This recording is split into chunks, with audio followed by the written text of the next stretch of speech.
If there's a will, there's a way, and there are many ways to start your campaign.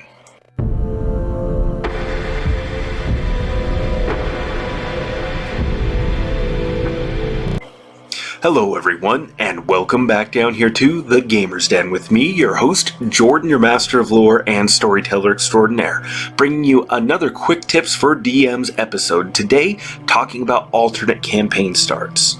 But before we dig into the heart of the issue here, if you're new here to the channel, go on down there and hit the subscribe button and join the storied and historied members of the Gamer's Den alumni.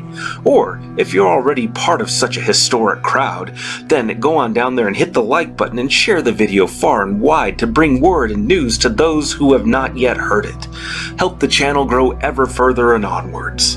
Now, with all of that said and done, what do I mean by alternate campaign starts?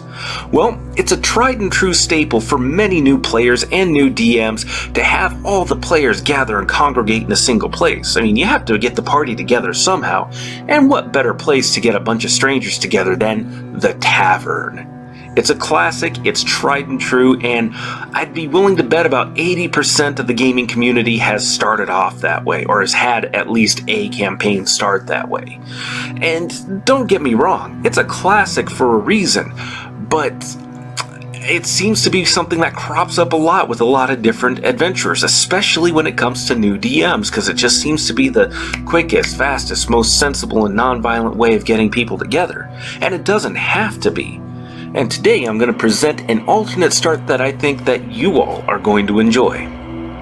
So it begins with the players as attached to or part of a caravan, rolling into this little hamlet as the storm clouds begin to darken and gather on the horizon. They look back behind them and they feel as though the chill wind sweeping in just carries ill tidings with it. The caravan rolls through the meager defenses that the town's able to passably call a wall, the gates slamming shut behind them as worried villagers hurriedly come along and begin rolling carts and wagons up against it. They can see that in other places where defenses need to be shorn up, that the people are rolling up barrels. They're even pulling out pews from the local chapel to try to bring everything together. The guard captain, a woman whose lines on her face indicate she's normally happy, smiling, and relaxed, is now grimly set in determination across all of her features as she begins handing out weapons, shields, armaments, other panoplies of war. Everybody gathers around as they look out over the walls, and that they can see on the horizon torchlight steadily making its way closer and closer as hobgoblin tribes descend down out of the hills and mountains, marching in unison, regimented in lockstep, raising up grim banners above them, signaling that their declaration of war is ready and about to be made. At that moment, even to the inexperienced eyes of the adventurers, the villagers, they all realize that this hamlet is in no way, shape ready to face such an overwhelming and disciplined force.